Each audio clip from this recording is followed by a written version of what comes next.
Hello listeners! Today we're doing something a little bit different, but I promise you're going to want to stick around because it is something really quite special. This is the first episode in an occasional new series that you're going to be hearing over the next year or so.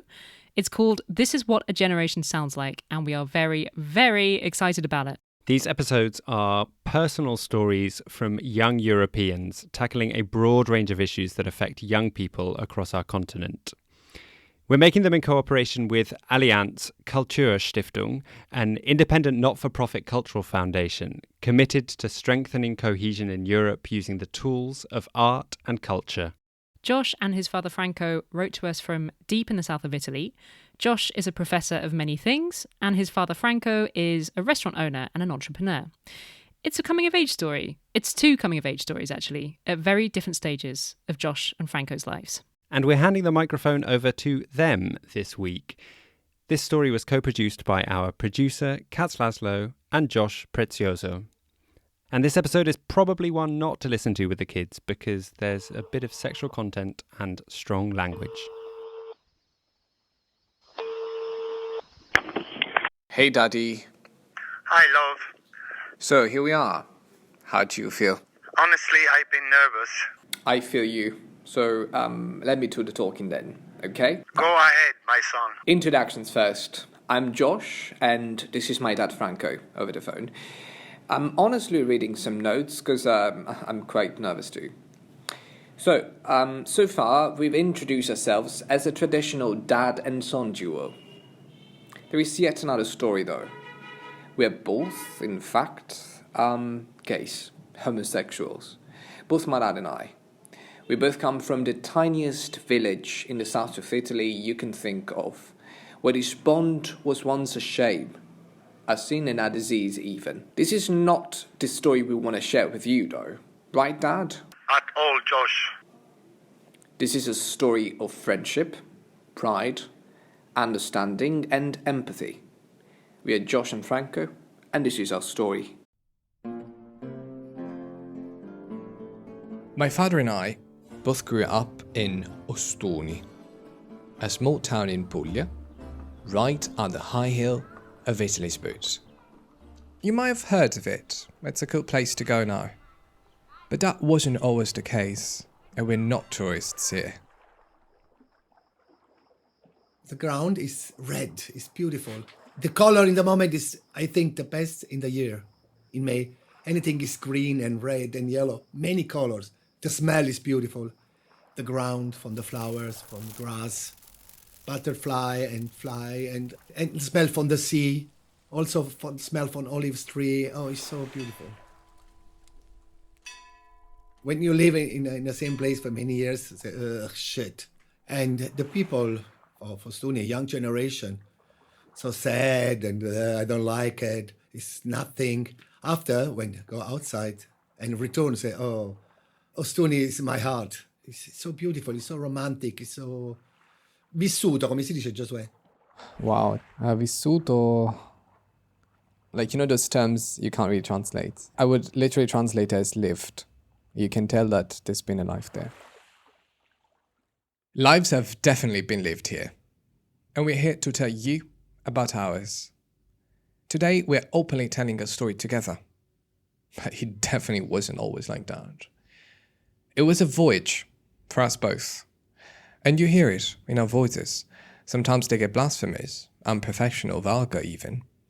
We start from when my father Franco married my mother, back in the 1980s. Dad, a question maybe everyone would want to ask. Why did you get married in the first place? Because I like family. I like family. In my life, I think I want 5 children, say my family. I like children. I think my wife, when I see for the first time, I think this is a saint. Every time I touch woman, she laugh. I touch man, she laugh. Never she say, what you doing? And I think this is the mom I want. His sexuality was an open secret in the town, and people questioned my mother for marrying him, including her own family. But she did it anyway. You might wonder why you won't hear my mum's voice in the story. I asked her to join, but she preferred to stay out of it. My dad got what he wanted. First my sister, and then me. My parents describe me as a rather silent, curious child. But inside of me, there was another world, full of energies, that I felt I had to hide. As I grew up, those energies inevitably started to come out. I drew a lot, I created things. I remember I was very great at imitating people. All my teachers I could imitate perfectly. But I really, because of my dad, I also had learned what to avoid in terms of movements, in terms of, it was also very self-homophobic. I said, okay, this is not maybe good, maybe you should avoid this, you should avoid that. I played football, even though I hated it, but that was the sport of Southern Italians, and I had to pretend I liked it just for integration. I had to be a chameleon. I could sing, dance, and paint at home, and then play, shout, and spit on the ground outside. I loved skirts and high heels, honestly. Those were my favorites. I used to put on my head a sort of a t-shirt, like with long sleeves, so that basically I could put like sort of a long hair, because back then my hair was very short, and then I loved to cross my legs and walk like, along a sort of a catwalk or something like that, With this music in my head. Dun, dun, dun, dun, dun, dun, dun, yeah.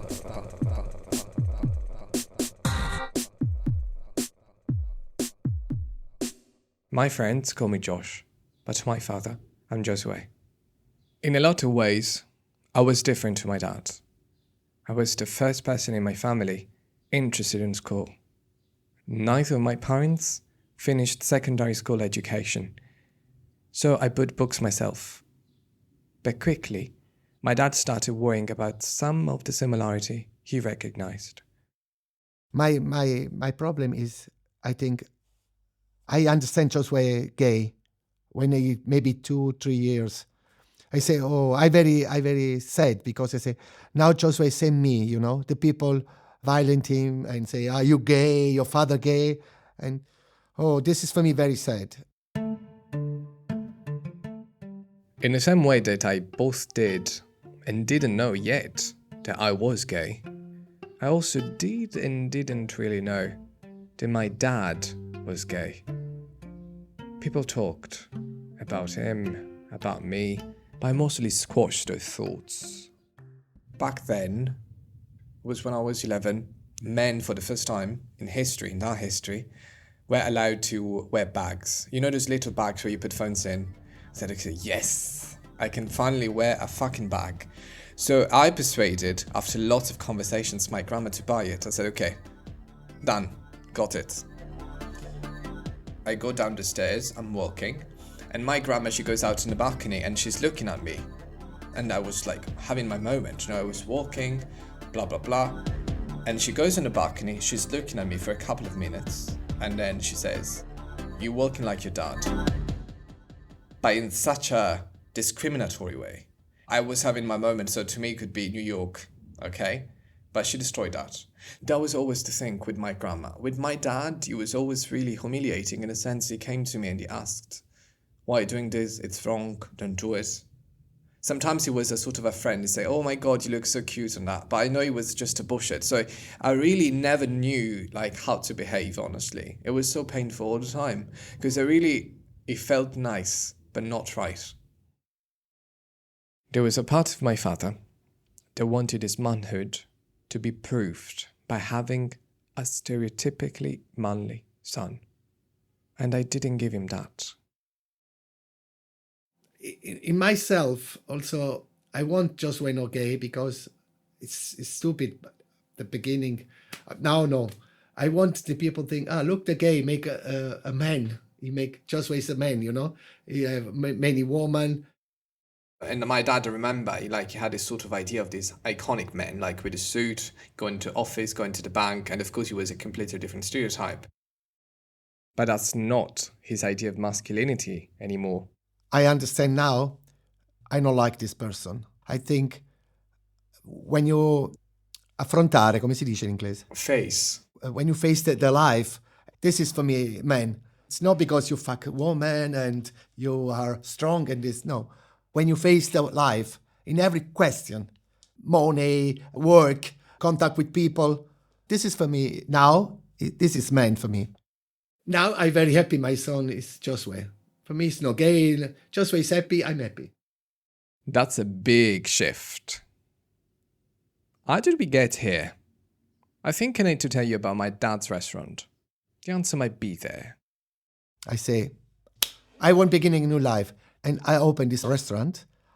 The name I like every time, Locanda, La Locanda, La Locanda. But I have a friend from Taranto, a gay couple. He said to me, why you not call your restaurant The Seven Sins? Oh, I say, yes, I want this. And Old Center for Ostuni is just old people. Come si dice la vedova? Widows. Widows, okay. And the old people say outside, they say, does Locanda the Seven Sins? Oh my God! In this restaurant make just sins.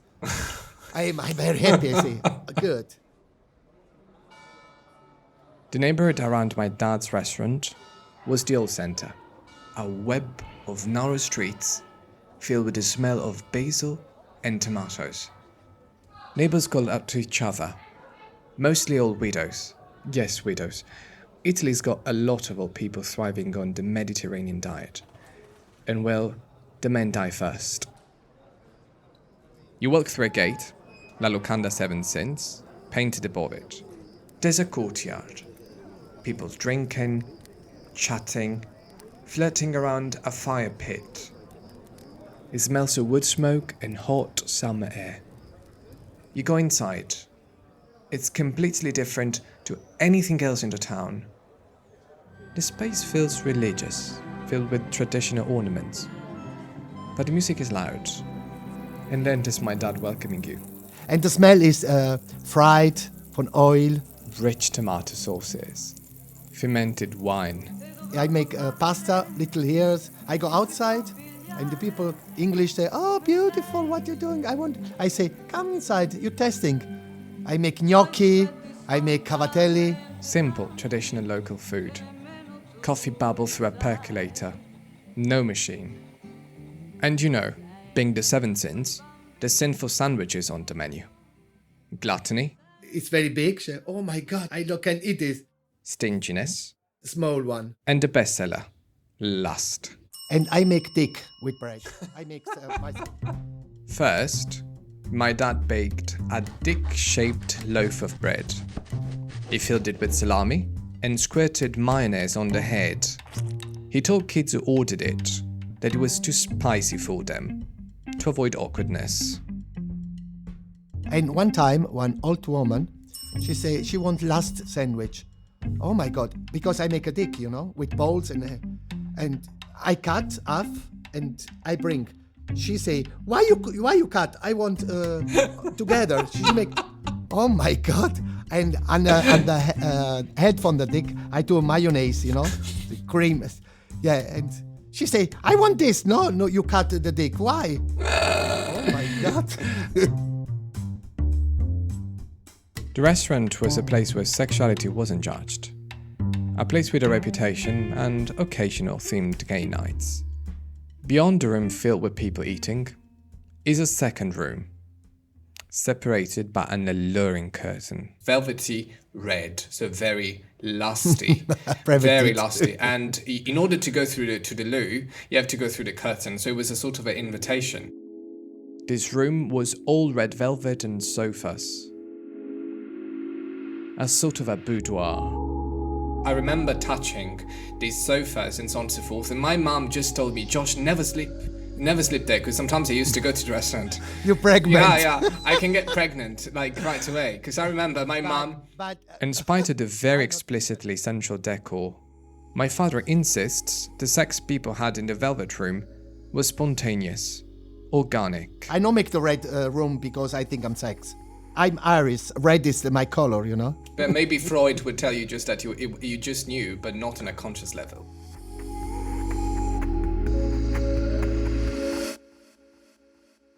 The restaurant and its velvet room grew popular.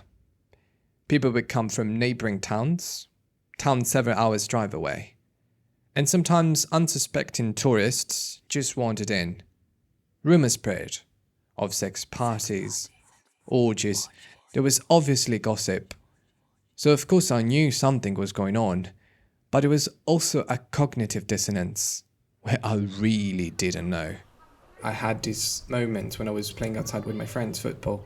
So you have to imagine a very street boys from very poor families and me playing on the streets.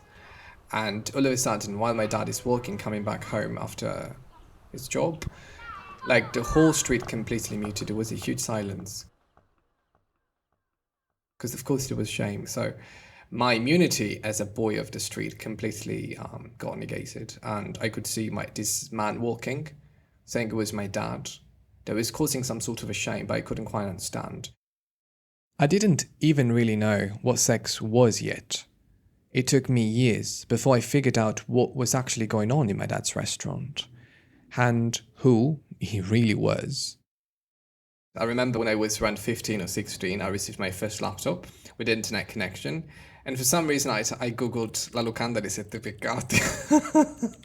I was so curious. I said, okay, let me see what the motherfucker, is doing on the internet. And I found a big blog full of people writing about these interesting and very zoo-like experiences of saying, oh my God, the boss of this restaurant, the owner of this restaurant, and they did describe basically homosexual, bisexual, orgies and so on and so forth. Also, I could see comments in English, so I said, okay, so my dad is becoming someone. I'm not sure whether I'm liking that. Holy shit. My dad is some kind of an international sex celebrity. What the hell do I do with that? I had a sort of a panic attack. I think I can situate that pain around my stomach and heart. Wow, okay. It was on the internet, and the internet couldn't be wrong.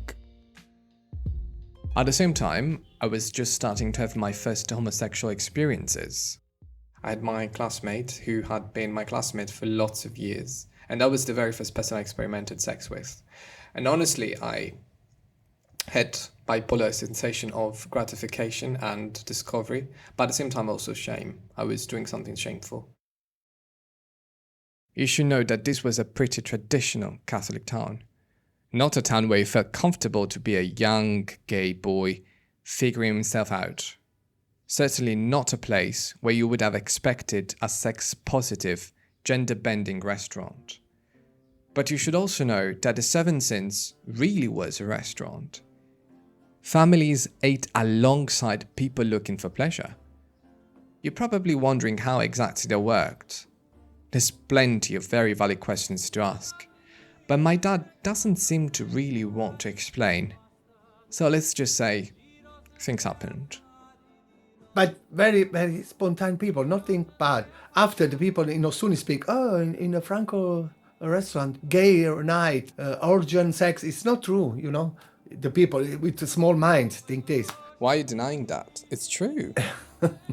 Yeah. It's true. Why are you still denying that we are in a press release now that you can say that? And you had the best fun. But honestly, I think that was also the moment when AIDS was really spreading across Italy. It was becoming a great pandemic. A lot of my dad's friends also died because of HIV, right, Dad? So my dad was really also associated with those, demons. Also, people were approached by mafia people just to pay, money and so on and so forth. So it was really a time of danger where Europe was not still a thing as it is today. So Italy was really isolated, and especially the South was so isolated. There were these forms of self-government where my dad was one of the mayors, I suppose. It was the Ministry of Sexual Entertainment, maybe, and Progress. It was also the 1990s. Waves of immigrants were arriving in the south of Italy from all across the Balkans and North Africa. My dad had one of the few places to welcome them. That's how he learned languages. Estonian people of all ages began to seek my dad out as someone to confide in, about their sexual escapades, about their dreams, but also about their troubled families, domestic abuse. He started to wonder whether the Seven Sins really was the most sinful place in the neighborhood. What I think from South Italy, I think in every place in the world, you can find positive and negative people. It's not a place, it's yourself. I love my city, I love my place, I love Puglia. I love. And I say again, in every place, the world, the people you can find intelligent, stupid, you can find open mind, no open mind. In every place. You understand me? The more I came into my own sexuality, the clearer it became to me that my father was a kind of a trusted secular priest. Hearing confessions from people of any age, colour, sex, the whole town. In fact, Dresden used to be a monastery.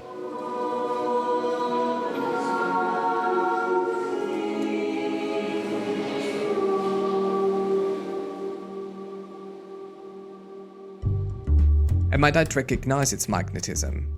They came, flirted, and then of course they wanted a place to explore their lust. He started to buy properties, furnish them, built an entire business that started at a table and ended in a bed. He's a brilliant businessman with no degree. In fact, I use him as a case study for my students.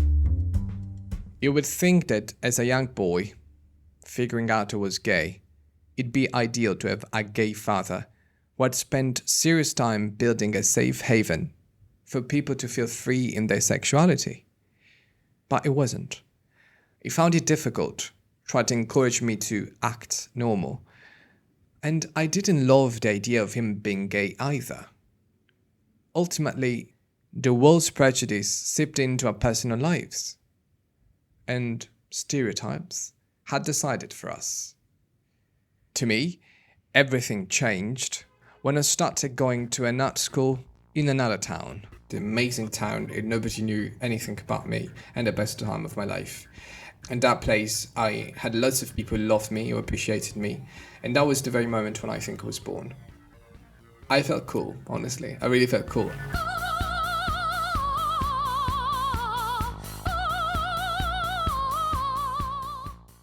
I grew into myself, learned that I liked having my hair long, that earrings suited me. I studied all over the world, found out I loved to teach.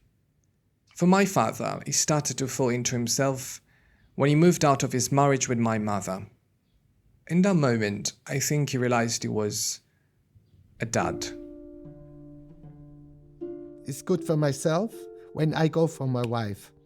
18 years ago, I live alone. And I analyze my life alone. You have to help yourself in the old generation. When you come out, it's okay. I understand my wife now. I'm very sorry for this question. I'm very confused, But now I'm happy I have two beautiful children, and very intelligent. Now, for the first time, each member of my family was living alone. We had time to reflect. And I started to wonder how my mother had gone along with this. I was around 21, I was studying in Boston back then, and I asked my mom, how couldn't you understand he was gay? Like, how couldn't you? And she told me, listen, I loved him so much, and I came from such an experienced background that to me it was not possible. And I understood that because also, when you love a person and you associate to that person something bad, you never really think that is the truth. So I think I was living in negation, or maybe in blindness, because my dad was my dad, and being gay was not something a dad has to have.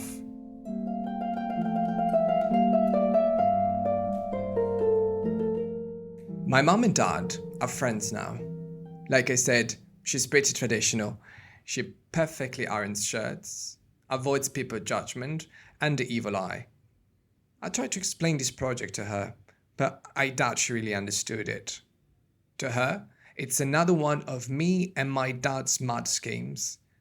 But sometimes I wonder if she's the most queer person in the family. In the end, she was the one who fell in love with my dad. She decided to have children with him. First my sister, and then me, 5 years later. By then, she knew exactly who her husband was. As for my dad and I honestly didn't know him very well. Maybe it was too hard to know him, to see him as a father, or at least as a traditional one, because we had no examples of families like ours. But when I finally moved back, I got to know so many hidden families that shared the same experience. That network of people gave us permission. I think when we went through the process of forgiving, because, I stopped looking at my dad as my dad, but as a human being, and as such, he does make mistakes, but he also brings a lot to the table. As a gay father and son, people sometimes use a story to fit into this idea that gayness is hereditary or some kind of contagious disease. We've gotten that a lot.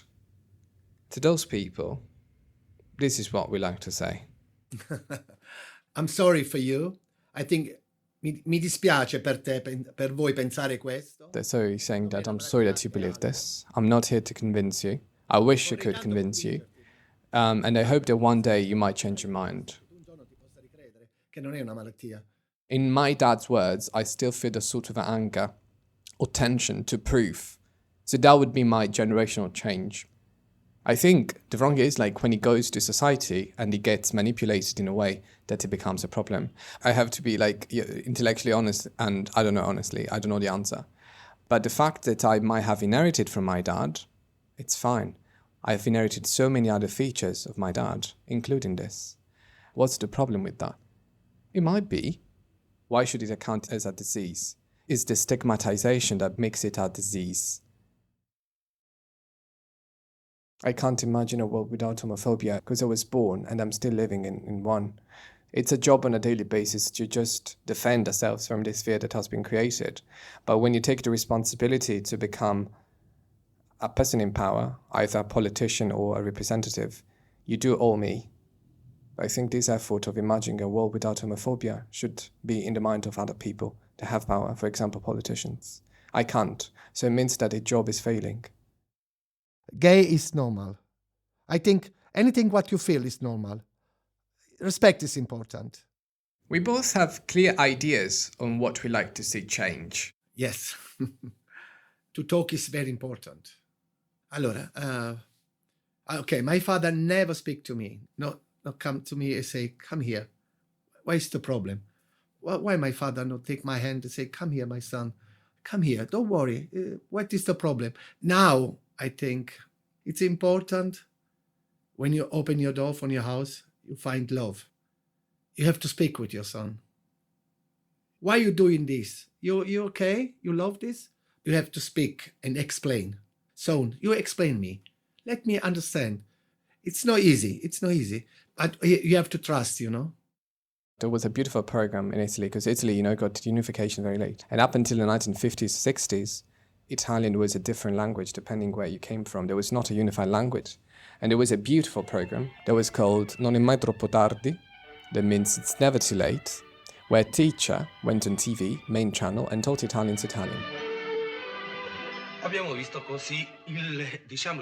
That would be beautiful if the main channels of Italy brought Italians back to school of any age to educate ourselves to really the dictation of elementary things, how to behave, how to accept. Even my dad, I think, I was listening to him before, and is rather skeptical in terms of using gay. We are equal, we are all normal, and so on and so forth. I'm not gay. Why can't you say, hi, I'm Franco, I'm gay? Why can't you? So why don't we have one of those programs, It's Never Too Late, main channel? That would be beautiful. Television becomes educational. Growing up, I couldn't have imagined the life I have now. I didn't have many positive examples. So I thought of my future life as a miserable one. Maybe with a woman I had to lie to, with children like me. Whereas here I am. I've lived all over the world, studied what I loved, pursued my dream, become a professor. I have a boyfriend that I love, who loves me.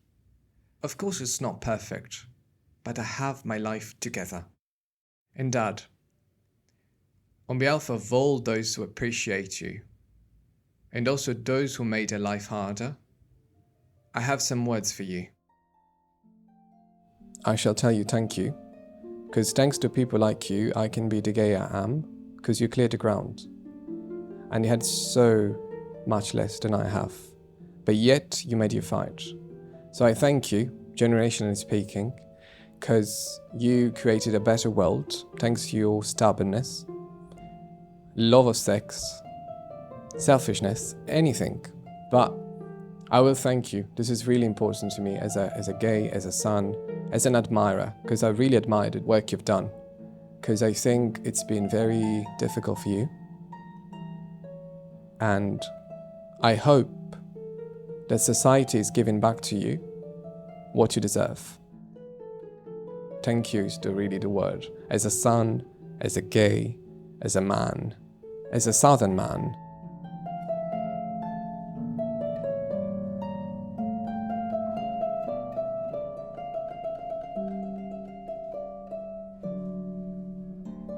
This episode was co-authored by Josh Prezioso and me, Katz Laszlo. Josh was your host, and production and sound design came from me. Thank you, Josh and Franco, for trusting us with your souls. Invaluable editorial support came from Katy, Dominic, Kraemer, Andrei, Popoviciu, and Priyanka Shankar. Special thanks to all the studio engineers and delivery people who made it possible to make this intimate story remotely.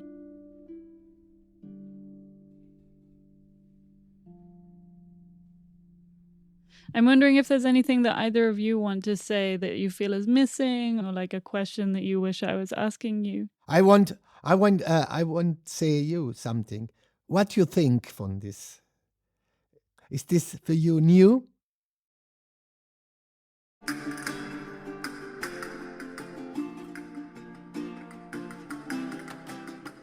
The Europeans is a podcast from the Are We Europe family. Thank you to Allianz Kulturstiftung for funding this episode. And of course, many thanks to our Patreon supporters who are generously keeping this podcast going. Music was Tarantella del Gargano by Marco Beasley, published by Out Here Music, Italian Opera by UV Protection, Andante from Bach's Italian Concerto, performed by Katrin Finch, Amore Mio by Mina with Warner Music Italy, Tomb by Vesha, La Luna e Fisarmonica by Ziv Moran, Disco Ball by Yevgeny Barduja, and of course, the one and only Jim Barn. Additional music from Blue Dot Sessions and sound effects from freesound.org.